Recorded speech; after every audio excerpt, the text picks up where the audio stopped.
Shalom, shalom queridos amigos, bienvenidos un día más a Israel a Diario. Hoy es jueves 27 de marzo, 27 del mes de Adar.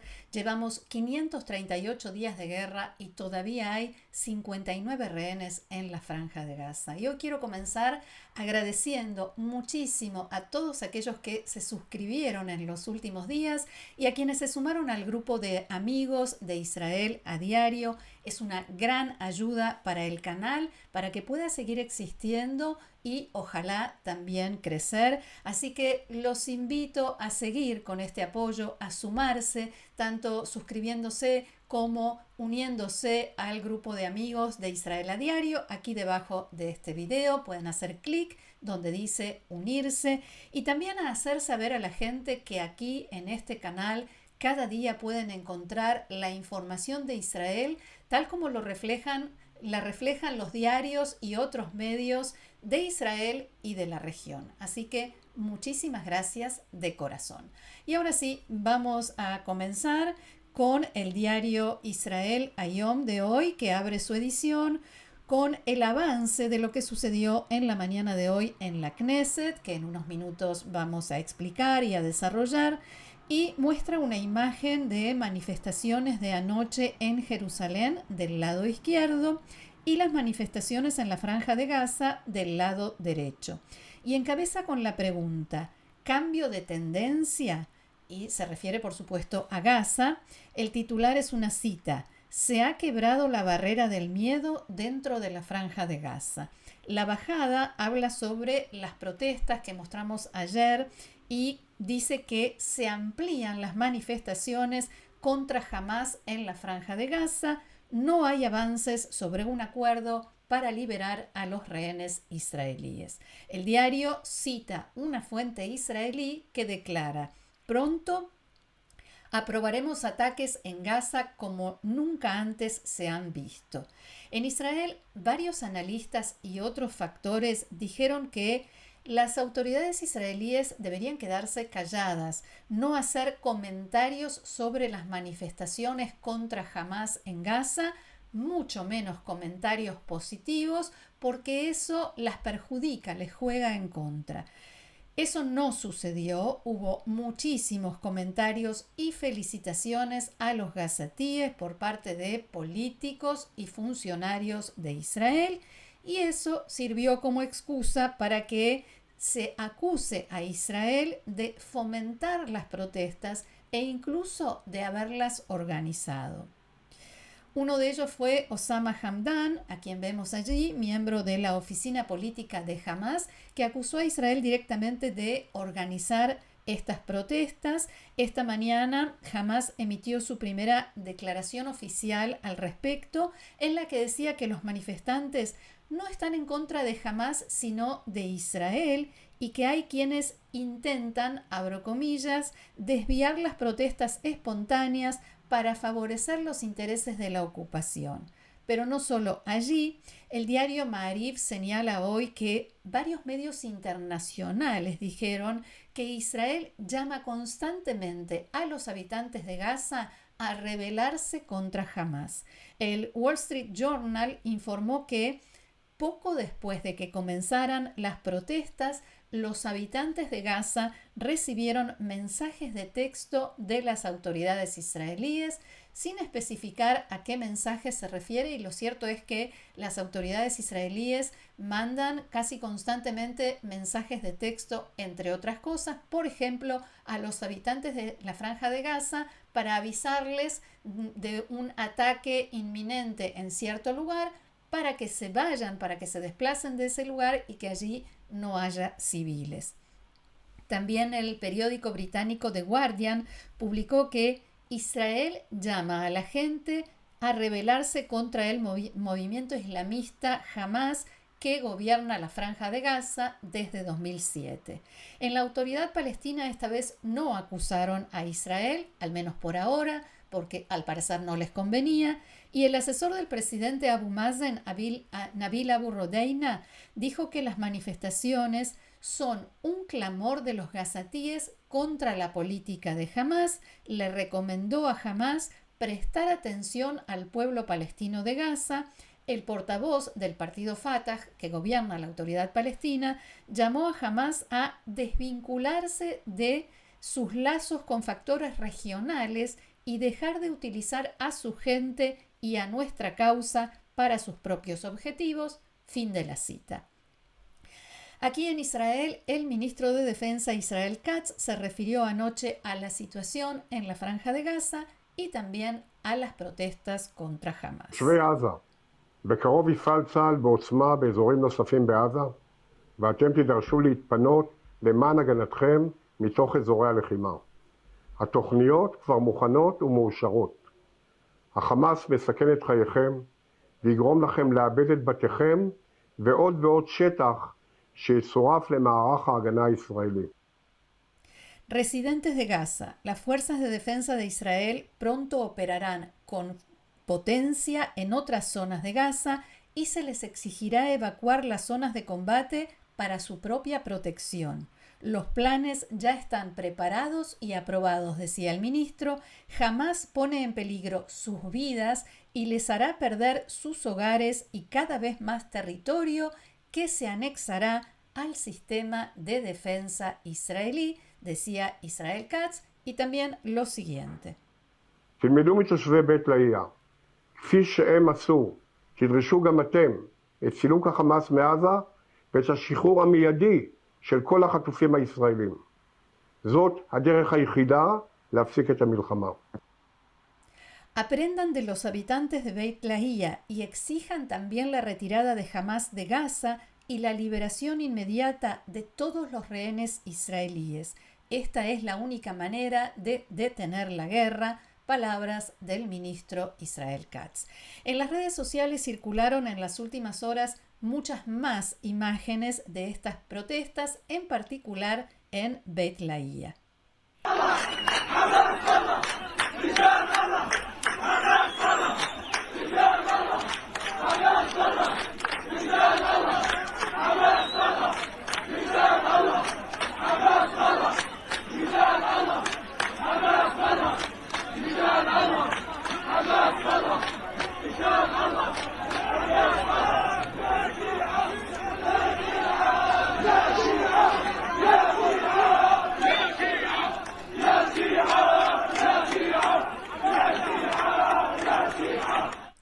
El diario Ma'ariv cita hoy una fuente militar israelí según la cual no sabemos por el momento cuál será la envergadura de estas manifestaciones, en qué van a desembocar, cuánto van a influir en Hamás. Es pronto para decirlo. Esperaremos a ver cómo se desarrollan los acontecimientos. Otros analistas decían en las últimas horas que no hay que olvidar que estamos hablando del grupo terrorista Hamás, el que planificó y organizó y protagonizó el sangriento ataque del 7 de octubre en Israel, a sabiendas de que estaba comenzando una guerra, de lo que su población iba a sufrir y sin haber preparado nada para los civiles, ni un solo refugio subterráneo, a pesar de que tiene kilómetros y kilómetros de túneles que sí preparó y que siguió y sigue adelante a pesar de las consecuencias. Y más noticias de la Franja de Gaza. Aquí vemos al ahora ex portavoz de Hamás, Abdel Latif Al-Qanua, que solía aparecer así con el rostro cubierto, y al comienzo de la guerra el portavoz en árabe de las Fuerzas de Defensa de Israel reveló su identidad y durante varios meses Al-Qanua no apareció en público ni dio entrevistas, pero después, con el comienzo del cese de fuego y en las últimas semanas, hasta anoche, sí se dedicó a difundir mensajes. Cuando anoche fue eliminado por las Fuerzas de Defensa de Israel en Jebalia, en el norte de la Franja de Gaza, en una carpa en la que se encontraba junto con otras personas. Al-Qanua era portavoz de Hamás desde hace muchos años, desde mucho antes de la guerra, y se sabe muy poco sobre su vida privada, es algo que en la Franja de Gaza no se daba a conocer. La última vez que transmitió un mensaje fue el sábado por la noche, el último sábado, cuando dijo que las negociaciones por el cese de fuego continúan y acusó al primer ministro de Israel, Netanyahu, de retrasar el cumplimiento del acuerdo entre Israel y Hamás para lograr así la supervivencia de su gobierno, decía este portavoz, ahora ex portavoz de Hamás.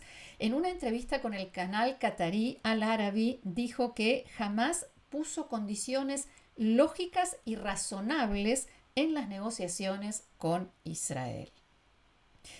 Mientras tanto, en la tarde de ayer, la Yihad Islámica Palestina asumió la responsabilidad por el disparo de 2 cohetes hacia el sur de Israel, de los que informamos a mediodía.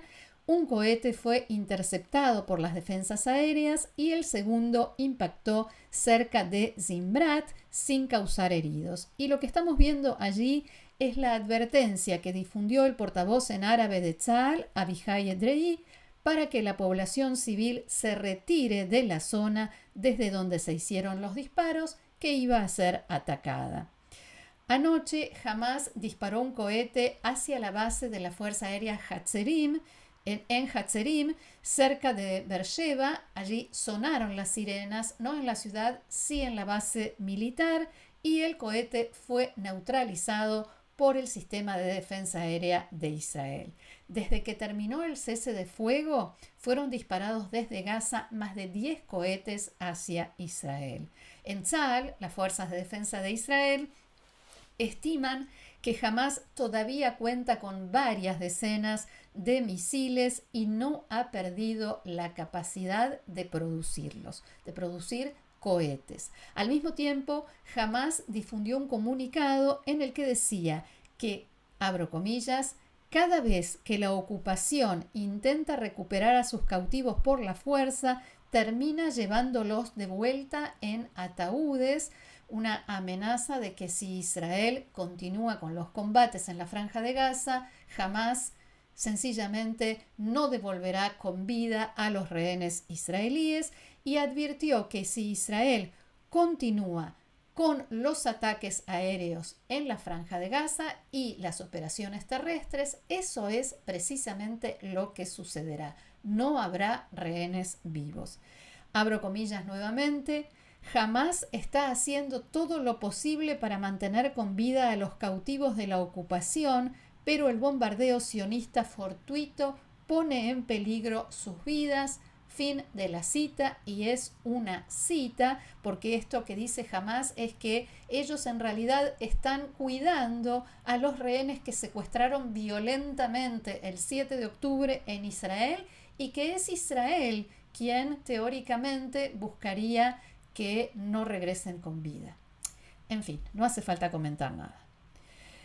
En tanto, el primer ministro Netanyahu dijo ayer en una intervención en el Parlamento que cuanto más persista Hamás en su negativa a liberar a nuestros rehenes, mayor será la presión que ejerceremos. Esto incluye la toma de territorio junto con otras medidas que no detallaré aquí, por supuesto que no comunicará públicamente. Mientras tanto, en el terreno, las fuerzas de defensa de Israel continúan operando en la Franja de Gaza y ampliando cada vez más el perímetro de seguridad, esa franja de amortiguación hacia adentro del territorio de la Franja de Gaza, y de Gaza nos vamos al frente norte. Lo que vemos son imágenes de un ataque en el sur del Líbano contra un grupo de terroristas de Hezbollah que fueron detectados transportando armas allí en el sur del Líbano. El canal de televisión libanés Al-Manar, que pertenece a Hezbollah, informó también que desde un dron israelí fue atacado un automóvil en esa zona y que hubo víctimas en el lugar. Seguramente con el correr de las horas se irá aclarando el panorama y sabremos qué sucedió y a qué y a quién iba dirigido ese ataque. Por otra parte, la Agencia Nacional de Noticias Siria informó también de ataques aéreos israelíes en la ciudad costera de Latakia, en el noroeste de ese país. Cambio de tema y me voy a este artículo del diario Maariv de hoy titulado El conmovedor proyecto para homenajear a un héroe que luchó en Kfar Aza el 7 de octubre. Hablamos del mayor general Yona Bezalel Brif. Allí lo vemos, esa es su foto, quien sufrió heridas de extrema gravedad el 7 de octubre mientras rescataba heridos en Kfar Aza, en el sur de Israel. Desde entonces libró una heroica batalla por su vida en cuidados intensivos durante 417 días hasta su fallecimiento. Hoy Yona cumpliría 24 años y su familia quiere honrar su memoria con una campaña de donación de sangre en el Hospital Sheva, donde estuvo hospitalizado la mayor parte del tiempo, y en 6 centros de donación de MADA, de Maguen David Adom, en todo el país, en Tel Aviv, Jerusalén, Ashdod, Modi'in, Haifa y Beersheba. La madre de Yona, Hazel, explicó que el objetivo de la familia es lograr al menos una donación de 417 unidades de sangre, el número de días que Yona estuvo hospitalizado. La familia también dijo que Yona recibió sangre, ayuda, cuidados, medicamentos y amor, y ahora ellos quieren agradecer por todo eso. La campaña fue organizada por la Asociación de Combatientes de Dubdevan, que es la unidad del ejército a la que pertenecía Yona, en cooperación con el Hospital Sheva y Maguen David Adom, la Estrella de David Roja. Y reitero, para quienes vean esto desde Israel y puedan apoyar la campaña, se puede donar sangre en el Hospital Sheva en Tel HaShomer y en centros de donación de Maguen David Adom en Tel Aviv, Jerusalén, Ashdod, Modi'in, Haifa y Beersheba. Y debemos irnos ahora a una noticia que anticipábamos, que estaba anunciada en los diarios de hoy, pero sucedió o terminó de suceder esta mañana. Buscamos la imagen y allí está, porque la Knesset, el Parlamento israelí, aprobó el controvertido proyecto de ley para cambiar la composición del Comité de Selección de Jueces, compuesto por 9 miembros y encargado de todos los nombramientos de jueces. Estamos viendo esta noticia tal como fue informada en el sitio web del diario Yediot Aharonot, Ynet. El título dice: la Knesset aprobó la ley central de la revolución judicial. El gobierno la llama reforma judicial. Quienes se oponen le dicen revolución judicial. Y sobre la fotografía, con la imagen del Pleno del Parlamento hoy, el titular dice: los jueces están en manos de los políticos. La legislación, como explicábamos, saca a los 2 representantes del Colegio de Abogados, que actualmente forman parte de esta comisión que designa a los jueces, y los reemplaza por 2 abogados, uno designado por la coalición de gobierno, el otro por la oposición, y los críticos dicen que este proyecto de ley, que va a entrar en vigor a partir de la próxima Knesset, o sea, a partir de las próximas elecciones y cuando se conforme un nuevo parlamento, dicen que este proyecto de ley, esta ley, politiza los nombramientos judiciales.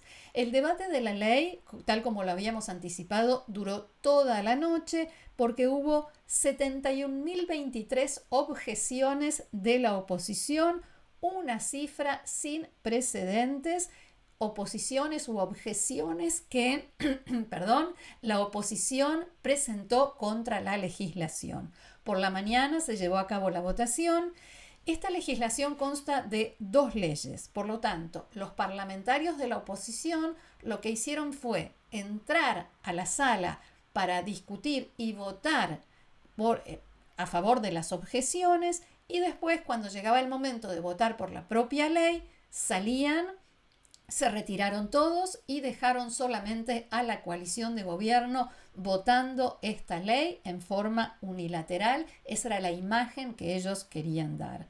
Después los partidos de oposición difundieron una declaración conjunta en la que decían: el gobierno de Israel acaba de aprobar una ley con un solo objetivo: garantizar que los jueces queden sujetos a la voluntad de los políticos. También acusaron al gobierno de traer la misma legislación que provocó divisiones y enfrentamientos, que nos llevó a la tragedia, en lugar de poner el esfuerzo en superar esas divisiones, unir al pueblo, traer de vuelta a los rehenes, reconstruir el norte y el sur del país, hacer que los desplazados israelíes de las ciudades devastadas por la guerra puedan volver a sus casas, garantizar la seguridad y no socavar la resiliencia nacional.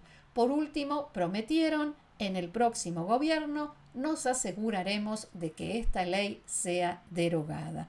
De inmediato, apenas se aprobó la ley, se presentaron los 3 primeros recursos ante la Corte Suprema de Justicia, lo cual nos garantiza que la lucha continúa y lamentablemente es la lucha interna. El titular de la oposición en la Knesset, Yair Lapid, habló sobre estas leyes en una entrevista en Radio Galei Tzahal, la radio del Ejército de Israel, en la mañana de hoy, y cuestionó: ¿quién necesita esto ahora?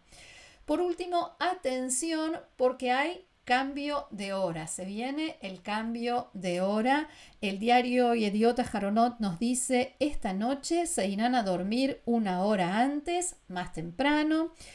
Esta noche perderemos 1 hora y el reloj saltará 1 hora hacia adelante en la noche de jueves a viernes a las 2 de la madrugada. O sea que a las 2 de pronto serán las 3 y comenzará el horario de verano, que se va a mantener durante 212 días, hasta el 26 de octubre. Por suerte, el teléfono celular y muchos otros dispositivos se actualizan solos, así que no hay mucho lugar a confusión, pero de todos modos hay que prestar atención. Hasta aquí nuestro encuentro de hoy. Muchísimas gracias por haberlo compartido con nosotros una vez más. Les reitero la invitación a seguirnos, a compartir el canal, a suscribirse y a sumarse al grupo de amigos de Israel a diario. Muchas gracias, que tengamos buenas noticias. Shabbat Shalom.